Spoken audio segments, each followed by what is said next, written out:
Okay, magandang gabi pong muli mga kapatid sa inyong lahat na makakasama natin sa gabing ito. Tayo po ay nagpapatuloy sa ating regular na pag-aaral ng salita ng Panginoon sa ating daily live devotion. Ito po ay ginagawa ng Touching Lives Christian Church buhat dito sa Santo Tomas, Batangas. Araw-araw natin itong ginagawa.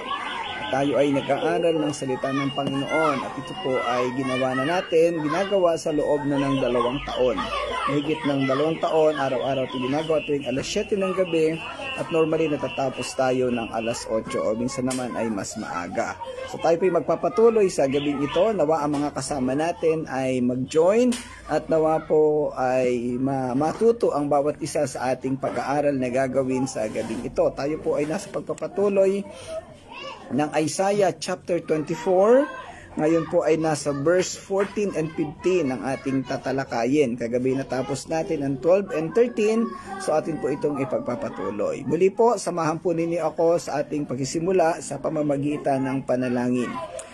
Ama naming Diyos na dakila sa lahat, salamat po sa gabing ito, sa iyong patuloy na pagsama, patuloy na paggabay at pangunguna sa amin. Salamat po sa napakagandang araw at gabi ito na ibinigay mo sa amin upang kami makapagpatuloy ng pag-aaral. Samahan mo kami, Ama, patuloy na gabayan at patnubayan. Ikaw po ang magturo sa amin at ang mga kapatid namin na wala pa dito, Panginoon, nawa ay makasama namin. Iyo po ang ikalat ang live devotion na to, ang mga link para dito, Panginoon, upang maraming makakilala, maraming makapakinig at makasama namin sa talakayan. Salamat po, amin po pinagkakatiwala sa iyong lahat ng ito, Panginoon. Tulungan mo po ang bawat isa, lalo na po ang mga kapatiran dito sa Touching Live. Sa pangalan ng Panginoong Jesus. Amen. Okay, so wow, magandang gabi, Sister Jane. Salamat at naandyan ka na. Wala pa ang mga ibang kasama natin. Wala pa ang mga kaklase namin. Naandyan na yung principal. Okay. Sige po, so tayo magpapatuloy. Kagabi ay natalakay natin ang talatang 12 at 13, kung saan ito ay tumalakay sa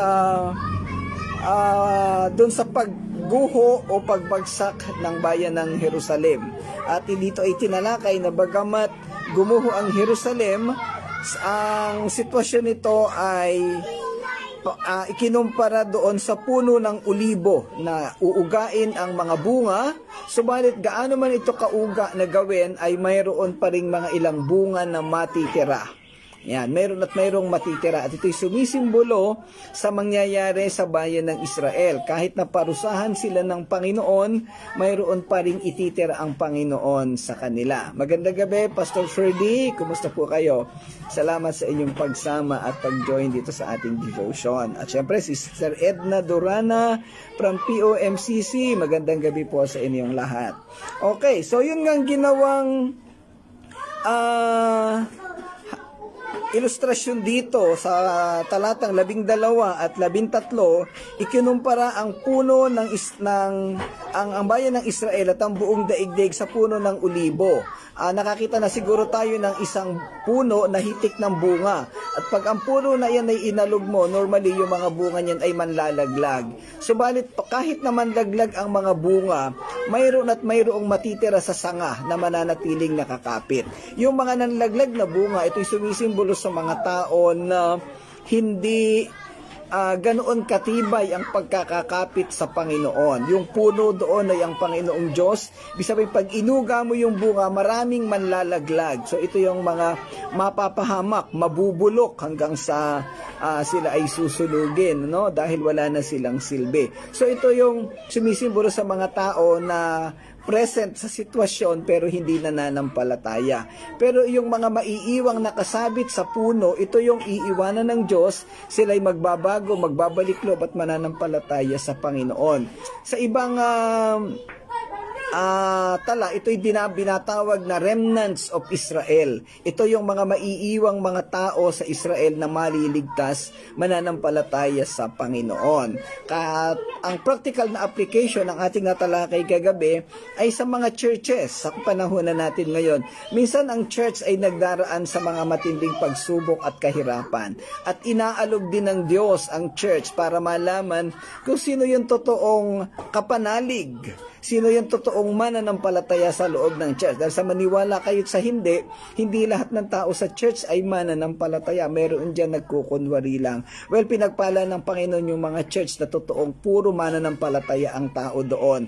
Pero minsan hindi talaga, merong naiiwanan. No? So pag inalog ng Diyos ang simbahan, may mga tao dyan normally na aalis, lalabas kasi hindi pagtiis doon sa kahirapan na nangyayari. Ngayon, yung mga matitira, yan po ang ililigtas ng Panginoon. Sa ang practical na application pa, actually dito po sa church namin, sa Touching Lives ngayon, ay inaalog po kami ng Panginoon. Maraming mga tao na nangawala sa gawain at ang iba ay namumuhay sa pagtatampo o sa mga emosyonal na sitwasyon. Kami po'y inaalog. Kaya lang ay sabi ko nga, tayo'y magpatuloy lamang kahit tayo'y alugin. At yung mga medyo lumabas at nagpahinga ng konti, hayaan nating turuan sila ng Panginoon at ang Panginoon na rin ang magbalik sa kanila. Magandang gabi, Ate Josie Cabanillas, buhat sa Yasim sa Antipolo, at si Ninong Jeff, buhat sa Santa Rosa. Ayan. Okay. So, hindi po excuse kahit na gaano kalaki, kahit na gaano kayaman ng isang church, laging nagkakaroon ng pag-uuga o pag-aalog. Bakit? Kasi ang gusto ng Diyos ay manatili sa Kanya yung totoong sa Kanya. At gusto din ng Diyos na turuan yung mga taong hindi naman totoong nananampalataya. Marami po kasing mga mapagkunwari sa panahon ngayon. Pero ang naisin ng Diyos ay ma-realize, makita ng mga tao na yan, na ang lahat ng tao ay kinakailangang manampalataya sa Kanya. Ayan. Okay, sa ating talata, natatalakayin ngayong gabi sa verse 14. Ang sabi dito, silang nakaligtas ay aawit dahil sa kagalakan. Mula sa kanluran ay kanilang dadakilain si Yahweh. Ayan, so napakaganda ng talata na ito, no?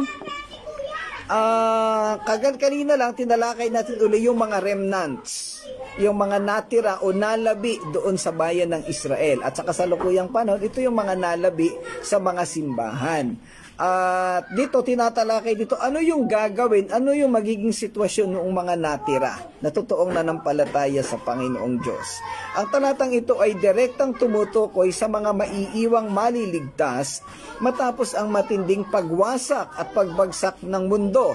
By the way, ang isa pang larawan dito, yung panahon ng tribulation, meron doong mga maiiwan, ano? Again, sabi ko nga nung nakaraan, hati ang pananaw ng mga tao sa iglesia. Sino daw ba yung mga maiiwan during the time of the tribulation? Merong isang grupo na nagsasabi na mga Gentiles din daw yun at mananampalataya. Meron namang isang grupo na nagsasabi na mga Israelita lang yung maiiwan. Kasi during the time of tribulation, wala na yung mga hintil dito sa lupa. Yung mga Kristiyano'y wala na, inalis na, iniakit na ng Panginoon sa kalangitan. At yung mga hintil na natira sa lupa, pawang mga hindi mananampalataya yon. Pero kung meron mang maiiwan sa mundo na mga hintil na mananampalataya, ay palagay ko ay ano na yan, the sovereignty ng Panginoong Diyos. Kasi po ang Touching Lives Christian Church ay naninindigan na ang mga maliligtas sa panahon ng tribulation ay mga Israelita lamang. Sila yung remnants of Israel. At mababasa natin yan sa iba, doon sa Pahayag chapter 7 verses 9 to 17. At ganoon na rin, I think chapter 14 meron ding binabanggit doon. Okay. So ang gagawin nitong mga taong maiiwan na maliligtas, sila ay magpupuri sa Diyos sa ginawang pagliligtas sa kanila. Ang mga malalabing mga tao ay magtataas ng kanilang mga tinig sa pagpupuri at kagalakan sa Diyos na nagpapahayag ng pagpupuri sa Kanya, nagpapahayag ng pagsamba sa Kaniyang kamahalan, partikular na mula sa kanluran ng mga rehiyon, binibigyang kahulugan bilang mga baybaying lugar o mga bansa sa kabila ng dagat Mediterano. Okay, meron ako nakitang ilang pangalan, so ayan, welcome po uling lahat sa Okay, si Ninong Jeff nandito, si Celerina Evangelio, I think taga Santa Rosa din yata ito o taga Kabuyaw, mga dating kasama sa Winner Church. Ayan. Okay, syempre si Pastor Claude ay naandyan na. Welcome, Pastor. Ayan. Itong sinabanggit dito, Kanluran, ito yung mga bayan sa kabila ng dagat Mediterano. Kanluran. Mamaya mayroong simbolismo ang salitang kanluran diyan. Kung saan ang mga mensahe ng Ebanghelyo ay malawak na tatanggapin. Sa esensya, ito'y nagsasalita ng isang hinaharap na panahon kung saan ang mga tao mula sa lahat ng mga bansa ay pupurihin ang Diyos sa kabila ng mga paghihirap na kanilang kinakaharap. Sa Pahayag chapter 7 verses 9 to 17, binabanggit ang mga salitang ito. Napakaraming taong di kayang bilangin ni numan, sila'y mula sa bawat bansa, lipi, bayan at wika. So ito ay nasa verse 9. Sa talatang 14, sinabi na, sila ang mga nanggaling sa matinding kapighatian. Nilinis nila ang kanilang damit sa dugo ng kordero. Yung salitang nilinis nila ang kanilang damit sa dugo ng kordero, ibig sabihin sila'y nanampalataya sa Panginoong Hesus. Yung dugo ng kordero, ito yung dugo ni Jesus Christ na tumigis sa lupa. Yung salitang nilinis nila, ibig sabihin sila'y nanampalataya at hinayaan nilang linisin sila ng dugo ng Panginoong Hesus. Ang sitwasyon dito, yung binabanggit na sila ay nagmula sa matinding kapighatian. Yung matinding kapighatian, this is great tribulation. Ibig sabihin, sa panahon ng matinding kapighatian, mayroong mga maliligtas. Again, ito yung pinag-uusapan natin kanina. Well, ang paninindigan po ng Touching Lives Christian Church, ito ay mga Israelita. Ayan. Kung meron po kayong ibang pananaw, pwede po ninyong ibahagi o ikomento dito at pwede nating pag-usapan. Sa talatang 14, ipininta ni Propeta Isaias ang isang larawan ng mga taong nagtataas ng kanilang mga tinig sa pag-awit at papuri sa Panginoon, na itinatampok ang kaniyang maringal na kalikasan at ang kanilang pagtitiwala sa Kaniya. By the way, medyo maingay po sa paligid ko. Hindi ko alam kung naririnig niyo dyan. Sa labas ng church ay ang daming mga batang naglalaro. At yan po ay, ako po kasi ay nasa gitna ng Riles, slum area. So marami pong mga tao sa paligid.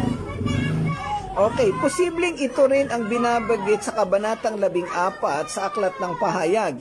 Yung tumutukoy sa 144,000 na umaawit at nagpupuri sa harap ng trono ng Diyos. Ang mga tao o mga mananampalataya sa panahon natin ay hati ang pananaw. Yung binabanggit ko kanina, hinggil sa mga taong maliligtas sa panahon ng matinding kahirapan. Naulit-uli, may mga nagsasabi na may mga maliligtas na mga hintil at ang iba naman ay nagsasabi ng mga Israelita lamang. Ayan, okay. Ang mga sumunod na pahayag, ang talata ay nagsisimula sa mga pariralang itaas nila ang kanilang tinig. Ito'y nagpapahiwatig ng sama-sama at masayang pagpapahayag ng papuri. Ito ay makikita bilang isang tawag sa pagsamba at isang tugon sa kadakilaan ng Diyos. Ang pagkilos ng pagtataas ng boses ng isang tao ay nagmumungkahi ng isang pakiramdam ng pagkaapurahan at kasidhian na nagbibigay diin sa malalim na epekto ng kamahalan ng Panginoon sa kaniyang mga tao. Ito ay nagpapahiwatig ng malalim na pananabik at pagnanais na parangalan at luwalhatiin ng Diyos sa pamamagitan ng boses ng pagsamba. Ang susunod na parirala ay nagsasabi ng ganito, sila ay aawit para sa kamahalan ng Panginoon. Higit na binibigyang diin ang sinadya at taos-pusong katangian ng pagsamba. Ang paggamit ng salitang kumanta o umawit ay naghahatid ng isang pakiramdam ng kagalakan at pagdiriwang na sumasalamin sa kagalakan at kasiyahan sa pagpupuri sa maringal na kalikasan ng Panginoon. Ang kamahalan ng Panginoon ay isang mahalagang tema sa aklat ni Isaias na sumasagisag sa kanyang pinakamataas na otoridad, kapangyarihan at karilagan. Ang pagkilos ng pag-awit para sa kanyang kamahalan ay nagsisilbing patotoo sa kanyang kadakilaan at soberanya. ang mga talata ang talatang ito ay nagpapatuloy sa pariralang sila'y hihiyaw ng malakas mula sa dagat. Pagdaragdag ng isang nakikitang visual and geographical na elemento sa imahe ng pagsamba. Ang dagat ay madalas na sumasagisag sa kaguluhan, kawalan ng katiyakan at hindi alam sa panitikan ng Biblia. Sa kontekstong ito, ang pagkilos ng pag-iyak ng malakas mula sa dagat ay maaaring kumakatawan sa isang pagpapahayag ng pagsamba at papuri na umaabot hanggang sa hindi mahuhulaan ng mga aspeto ng buhay. Ipinahihiwatig nito ang ideya na ang pagsamba sa Panginoon ay hindi nakakulong sa isang tiyak na lokasyon, ngunit tumatago sa bawat pangyayari, lugar at mga kapaligiran. Hindi limited ang sitwasyon ng pagsamba. Kahit nasa ang lugar tayo, kahit ibang bansa man, ay mayroong nangyayaring pagsamba. Naalala ko noong ako'y magsimulang pumunta sa Middle East, ang orientation namin sa amin sa employment agency, wag kayong magdadala ng Bible at bawal ang anumang gawain ng pagsamba sa Saudi. Ako po, matigas ang ulo ko. Yung Bible ay laging kasama ko. Nagdala pa rin ako ng Bible. Pagdating doon, wala naman naging problema. Hindi naman ako sinita sa immigration. At pagdating doon, merong church na naghihintay. So, ang Saudi Arabia, ang Middle East, kahit po ito isang Muslim or Islamic country, na andoon pa rin ang mga gawain ng pagsamba. Although underground o nakatago, pero naandun at hindi nawawala ang pananampalataya ng mga tao doon. Yan. Ang tema ng pagsamba, kamahalan at universal na pagpapahayag ay sentro ng mga komentaryo ng Isaiah chapter 24 verse 14, itong talata na ito. Ang talata ay sumasalamin sa matibay at matatag na kalikasan ng kadakilaan ng Diyos na humihiling ng tugon ng masayang papuri at pagsamba. Ito rin ay naghahatid ng ideya na ang pagsamba ay hindi limitado sa mga hangganan ng mundo, ngunit umaabot sa bawat sulok ng nilikha mula sa kailaliman ng dagat hanggang sa pinakamataas na langit. Ayan, salamat. Welcome kay Lady Rich Moto. I think siya ay taga Cavite. Ayan, okay.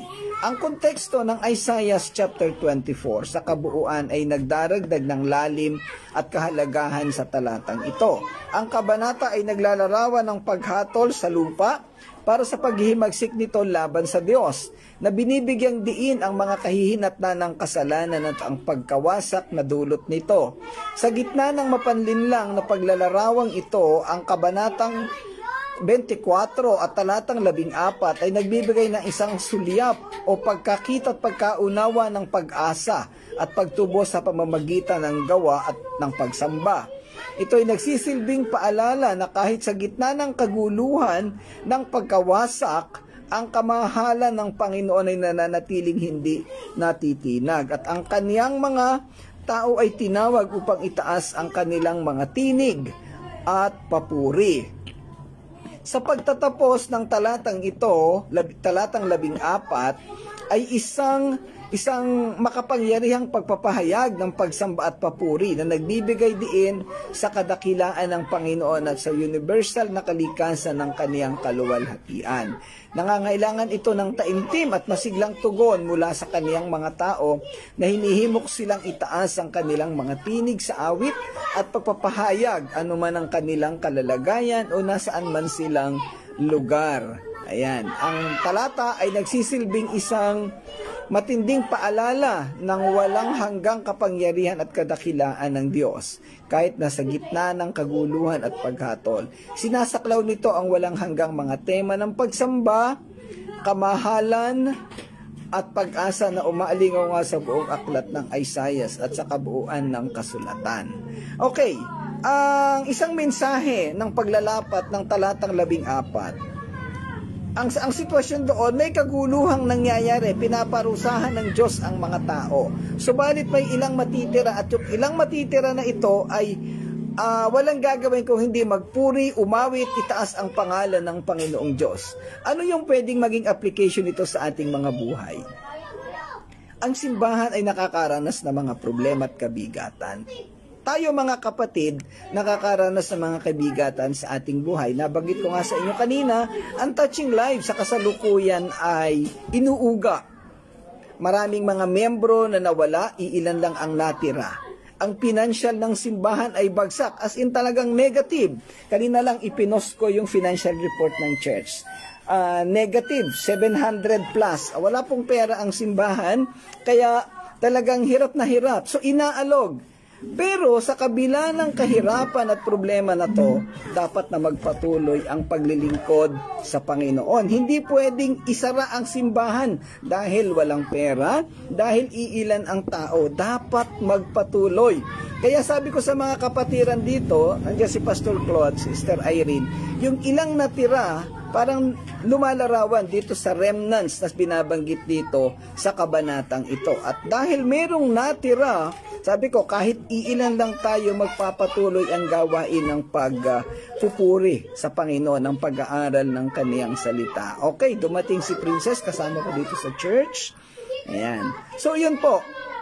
Kapatid, ang iyo bang pagpupuri, paglilingkod sa Panginoon ay nakabatay sa kagandahan, sa dami ng tao, sa dami ng pera o material resources ng church? Kung gano'n ang iyong basihan, baka nagkakamali tayo ng pananaw. Ang pagpupuri, pagsambat, paglilingkod sa Panginoon ay nakabase sa katotohanan ng ating pananampalataya, ng ating puso, ng ating dedication, ng ating commitment sa Panginoon. Kamay tao man o wala, kinakailangan nating magpuri, kinakailangan nating magtuloy.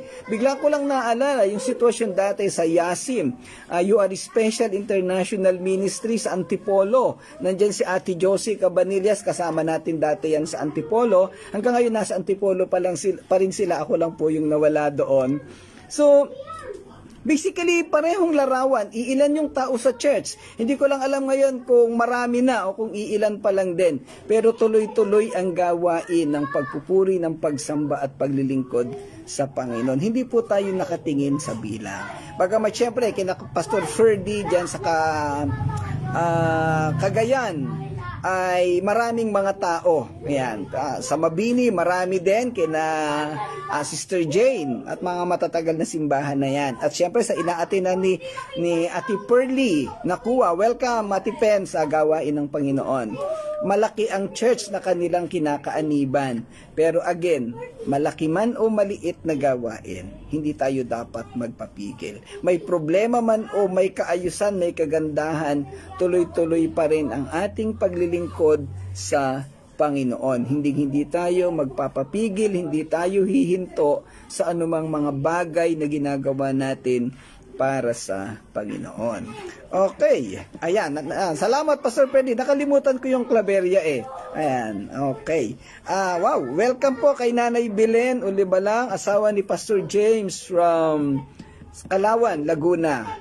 Ayan. Salamat po, Nay, sa inyong pagsama sa ating pag-aaral. Punta po tayo sa verse 15. Ang sinasabi dito, pupurihin siya doon sa silangan at ipagbubunyi ang pangalan ni Yahweh, ang Diyos ng Israel, sa baybayin ng dagat.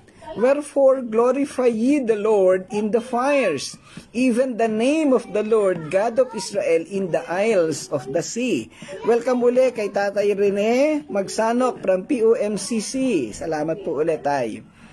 Ang talatang ito sa verse 15 ay nagpapahayag ng pagpupuri at pagbibigay ng karangalan sa Diyos simula sa pagsikat ng araw sa silangan hanggang sa paglubog nito sa kanluran. Sa salin sa magandang balita Biblia, ginamit lamang ang salitang sa silangan upang ipahiwatig ang pagsisimula sa pagsikat ng araw at ang mga salitang baybayin ng dagat na sumisimbolo sa kanluran kung saan lumulubog ang araw.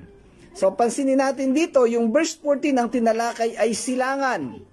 At dito naman sa Verse 15, ang tinalakay ay kanluran. Well, ang simbolismo po nito, ibig sabihin, simula sa pagsikat ng araw hanggang sa paglubog ng araw, ay pupurihin at sasambahin ang Panginoon. At yung silangan at kanluran, ito yung pagitan, ito yung dulo ng dalawang lugar. Ibig sabihin, sa buong mundo, pupurihin ang Diyos. Yan, sa King James Version ng Bible, ginamit ang salitang fires na katumbas ng salitang light o liwanag na iniuugnay sa silangan kung saan ang araw ay sumisikat, doon nagmumula ang liwanag.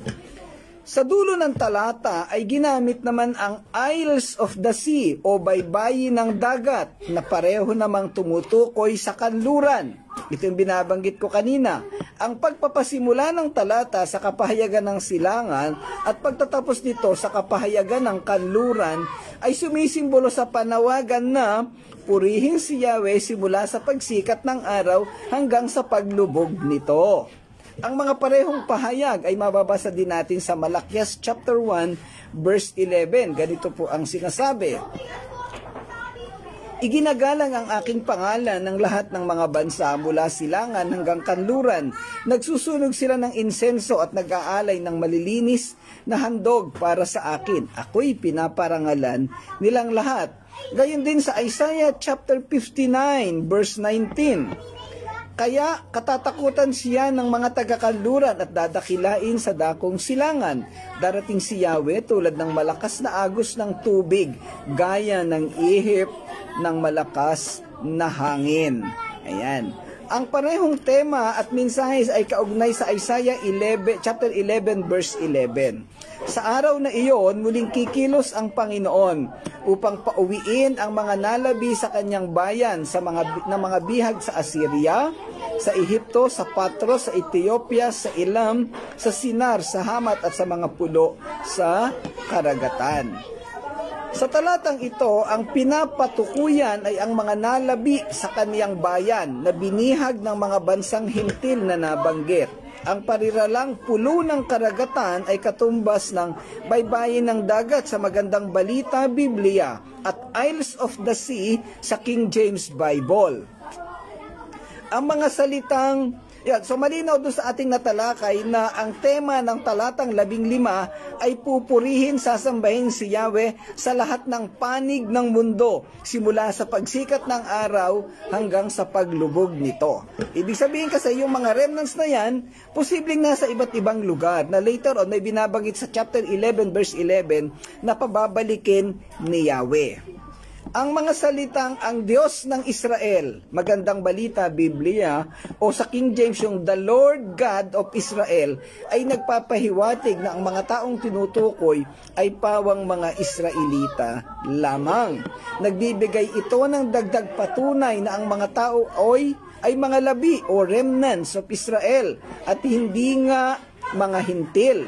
Sa mas malalim na interpretasyon, nagbibigay ito ng patunay na ang mga maliligtas sa panahon ng kahirapan ay yung pawang mga Israel. Ito yung binabanggit sa Pahayag chapter 9 at chapter 14. Maaari din itong bigyang kahulugan na ang mga tao ay dapat na luwalhatiin ang Diyos para sa liwanag ng Ebanghelyo na laganap sa buong mundo. So yung light, yung silangan, meron ding interpretasyon na ganito. Dapat napupurihan ng Diyos sa liwanag ng Ebanghelyo. Tama naman po iyon. Ang talatang ito ay bahagi ng propesiya tungkol sa huling panahon kung kailan hahatulan ng Diyos ang mundo para sa mga kasalanan nito. Subalit sa kabila ng paghatol na kanyang gagawin, may ititira siyang iilang tao na mananampalataya at susunod sa kanya. Ang mga taong ito ang sinasabi na sa talatang ito na magpupuri at magbibigay ng karangalan sa kanya. Ito yung remnants.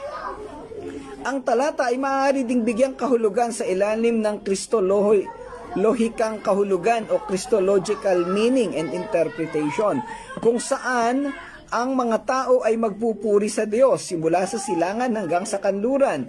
Ito ay simbolo ng malawakan o pandaigdigang paglaganap ng mensahe ni Hesukristo at ang pagsamba sa Diyos ng lahat ng mga bansa na nagpapahiwatig ng pagiging pandaigdigan or ng kaniyang pagtubos hanggang sa bawat sulok ng mundo, kagaya ng ginabanggit doon sa Great Commission na ilinalarawan sa magkabilang dulo ng mundo or ends of the earth. Ito nga yung silangan at yung kanluran. Ang ebanghelyo'y kakalat sa buong mundo at ang Panginoong Hesus ay makikilala at sasambahin hanggang sa mga malalayong bansa. Ito yung pangkalahatang naisin ng Biblia. Ito ang dahilan at laman ng Great Commission na iniwanan ng Panginoong Hesus sa mga apostol at sa atin ding mga mananampalataya sa kapanahunan ito. Ang pagbanggit sa mga pulo ng dagat sa talatang ito ay mahalagang maunawaan din. Ang mga isla ay maaaring kumakatawan sa malalayo at liblib na mga lugar kung saan maaaring mahirap mapanatili ang koneksyon sa Diyos. Gayunpaman, binibigyang diin ng talata na kahit na sa mga malalayong lugar na ito na tila walang koneksyon, ang pangalan ng Panginoong Diyos ng Israel ay dapat na luwalhatiin. Sa ngayon po, napakaraming misyonaryo sa iba't ibang lugar at talaga namang kumakalat ang ebanghelyo kasi nalalapit na nga ang pagbabalik ng Panginoong Hesus. Ayan. Ito ay nagsasalita sa universal at hindi nagbabagong kalikasan ng otoridad ng Diyos at ang pangangailangan para sa kanyang papuri na umaalingaw-ngaw mula sa bawat sulok ng mundo, gaano man ito kabukod o malayo. Ayan, nakita ko sa picture si Sister Angel Torrejo Belos from Batangas City. Nakalimutan ko yung particular na lugar sa saan nagmi-mission sina Pastor Eric Belos. Mga kasama po natin yan sa Bible Baptist doon sa Batangas. Yan. Okay, nagpapahayag din ang talatang ito sa ideya ng pagluwalhati sa Panginoon kahit sa panahon ng pagsubok at kahirapan. Ipinapaalala nito na patuloy na purihin at parangalan ng Diyos anuman ang mahihirap na kalagayan na maaring kinakaharap ng tao. Gaya nga ng binabanggit ko kanina, hindi tayo nagpupuri, hindi tayo sumasambat, naglilingkod sa Panginoon sa panahon lamang na maayos ang ating sitwasyon o kalalagayan. Mas lalo tayong dapat na magpurit, sumamba at maglingkod pag tayo'y nakakaranas ng mga kahirapan at mga minsan sinasabi nating pagsubok. Ang mas gusto kong term dito ay pagtuturo at pagsasaayos sa mga sitwasyon ng iglesia o ng personal na tao. Ito ang isa sa pangunahing mensahe na iniiwanan ng talatang ito. Ang pagluwalhati sa Panginoon sa gitna ng pagdurusa at kahirapan. Ito ang sumasakop sa ideya ng pananatiling tapat at matatag na debosyon ng isang tao sa Diyos kahit na nahaharap sa mapanghamong mga kalalagayan. Ang mga apoy na binanggit sa talata ay mauunawaan bilang sumisimbolo sa kahirapan at pagdurusa. Ngunit kahit nasa gitna ng mga apoy na ito, dapat na manatili ang pagtawag at pagluwalhati sa Panginoon. Ang temang ito ay isang makapangyarihang paalala para sa mga mananampalataya na panatilihin ang kanilang pagtitiwala sa Diyos at patuloy na parangalan at purihin siya, anuman ang mga pagsubok na maaaring harapin nila. Magandang gabi at welcome kay Ate Beck Bernal sa galing from Talisay. Mga kasama natin nung una doon sa nagsisimula ng Touching Lives doon sa San Roque. Yan. Okay. Hinihimok din nito ang lahat ng na dapat na purihin ng Diyos sa kabila ng kakaunting bilang. Kasi yung remnants, iilan lang yun. Pinsan, ang sukatan ng mga tao sa paglago ng church ay yung bilang, yung dami ng tao. Well, totoo na masarap at magandang dalahin o paglingkod sa isang church na maraming tao. Pero kung kukunti lang ang iniiwanan ng Panginoon at inilalagay ng Panginoon, di dagdagan natin, maghayag ng mensahe ng kaligtasan at para dumami. Pero hindi tayo dapat huminto pag kukunti lang ang tao sa church. Dahil yung iilang tao na yan ay mahal yan ng Panginoon at kinakailangan din na makarinig ng Ebanghelyo. Bigla ko lang pong naalala kasing sitwasyon ng kahirapan sa gawain ng Panginoon at pagmimisyon. Noong isang linggo, meron tayong nag-join dito, si Rebecca Pung.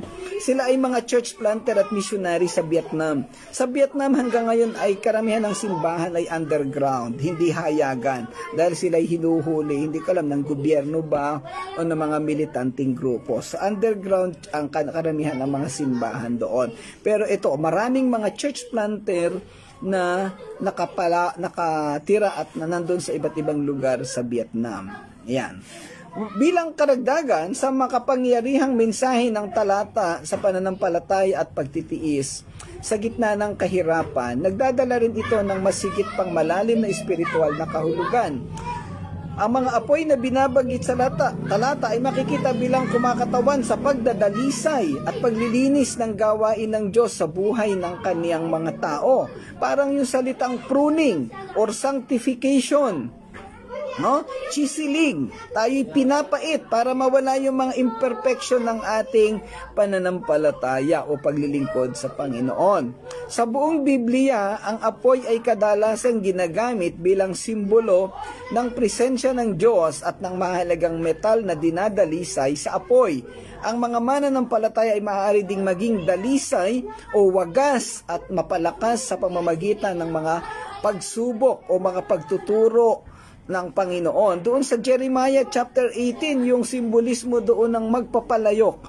Pag nakakita ang Diyos o ang magpapalayok ng kahit nakapirasong imperfection doon sa ginagawa niyang palayok, sisirain niya uli ang ginawa na niyang palayok at muli niya itong bubuuin. So ganun ang disenyo at ginagawa ng Diyos sa buhay nating mananampalataya at sa mga iglesia, at ganoon ang ginagawa niya rin sa Israel. Yan kasi ang gusto ng Diyos ay maging ganap tayong mga mananampalataya. Nanampalataya na tayo pero pinupuro pa tayo lalo ng Panginoon para lalo tayong maging karapat-dapat at ma-enjoy natin yung ating buhay doon sa kalangitan.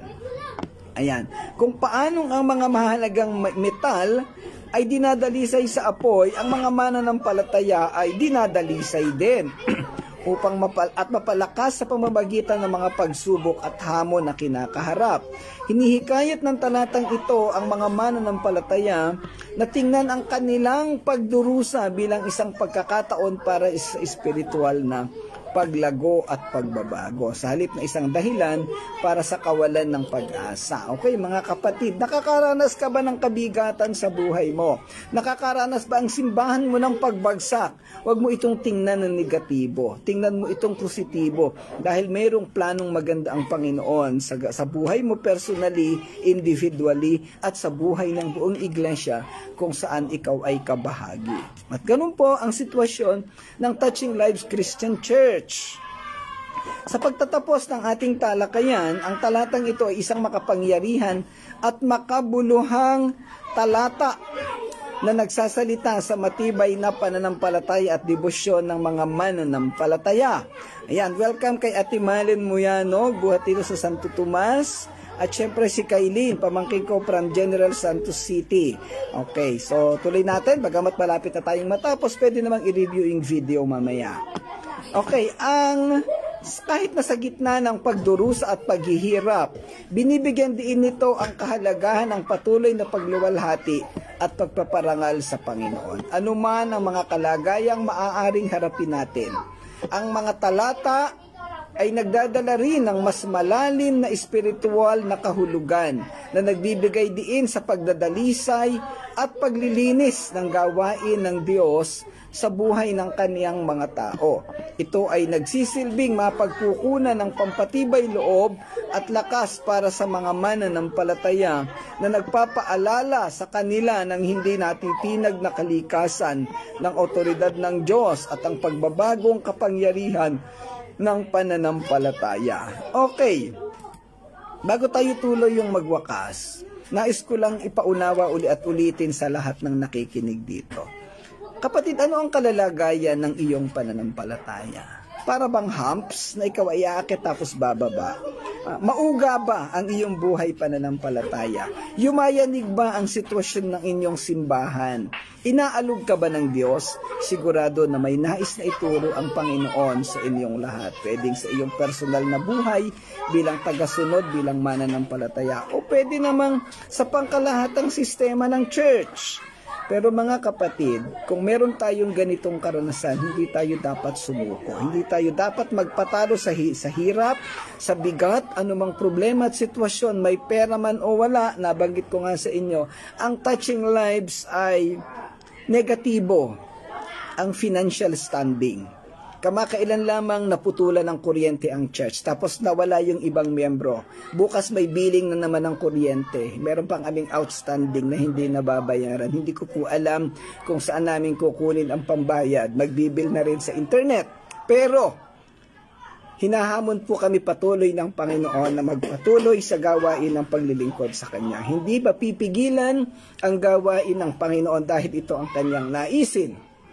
At ito po ang misyon nating lahat. Ito ang gawain natin sa Panginoon. Hindi tayo naglilingkod sa Panginoon pag komportable lang ang ating sitwasyon. Hindi tayo nagbibigay ng parangal sa Kanya pag maayos lang ang ating pakiramdam. Lalo tayong dapat na magbigay ng papuri, ng pagsambat, paglilingkod sa Kanya kung mabigat ang sitwasyon natin. O upang lalo nating makita kung ano ang pag-ibig, kung anong level ng pagmamahal at pag-iintindi sa atin ng Panginoon. Ang Diyos na ating sinasamba ay Diyos na totoo, Diyos na makapangyarihan, Diyos na nagmamalasakit sa bawat individual na mananampalataya at sa buong iglesia na Kanyang itinatag. Magpatuloy tayo mga kapatid. Maraming mga taong umaasa sa atin at kagaya ng sitwasyon ng Israel, kagaya ng magiging sitwasyon sa mundo sa panahon ng Great Tribulation.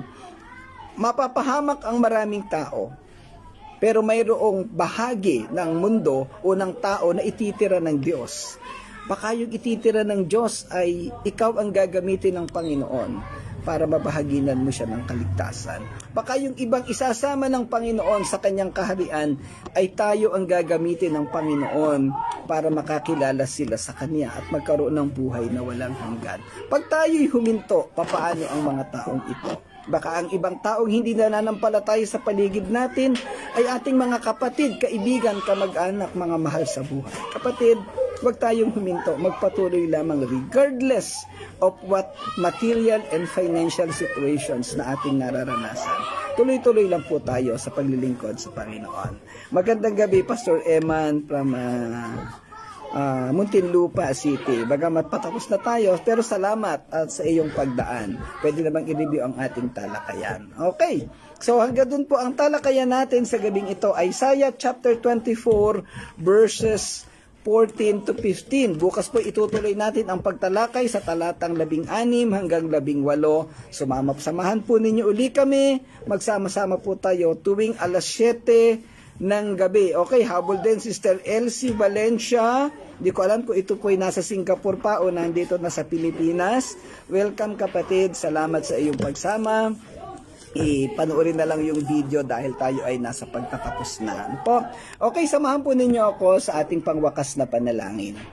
Panginoong naming Diyos na makapangyarihan sa lahat, Ikaw ang Diyos ng soberanya at otoridad. Panginoon, sa iyo namin ipinagkakatiwala ang lahat, ang buhay namin, ang paglilingkod namin sa iyo, Panginoon. Sabahan mo po kami, tulungan mo po kami, at Ikaw ang mag-sustain sa bawat bagay na ginagawa namin. Ikaw po ang mag-sustain sa aming paglilingkod sa iyo, at lagi ka naming maparangalan, maitaas at mapupurihan. Samahan mo kami sa mga mabibigat at magagaang sitwasyon namin, Panginoon. Wala kaming ibang aasahan sa mundong ito kung hindi Ikaw. Panginoon, tulungan mo ang bawat isa na makapagpatuloy ng paglilingkod anuman ang sitwasyon. At ang mga individual na tao na nakakarasin ng kabigatan, hayaan mo, Panginoon, na patuloy na maging instrumento ng iyong ebanghelyo. At gabayan mo ang lahat ng nakakasama namin sa talakayan na to araw-araw. At ang iba pa, Panginoon, Ikaw po ang magkalat ng link, ng possibility na makasama pa namin sila. Salamat po, dakilang Diyos. Amin pong pinagkakatiwala sa iyo ang buhay namin. Patuloy mong isustain ang aming buhay, ang aming paglilingkod sa iyo bilang mga anak mo at mga lingkod mo. Salamat po, Ama. Ito po ang aming dalangin sa pangalan ng Panginoong Hesus. Amen. Okay, maraming salamat pong muli sa inyong lahat. Hindi ko nababanggit ng isa-isa uli ang mga pangalan dahil ang dami po ninyo. Kita-kita po ulit tayo bukas. God bless po. Pagpalain kayo ng Panginoon. See you tomorrow. Bye-bye. Bye.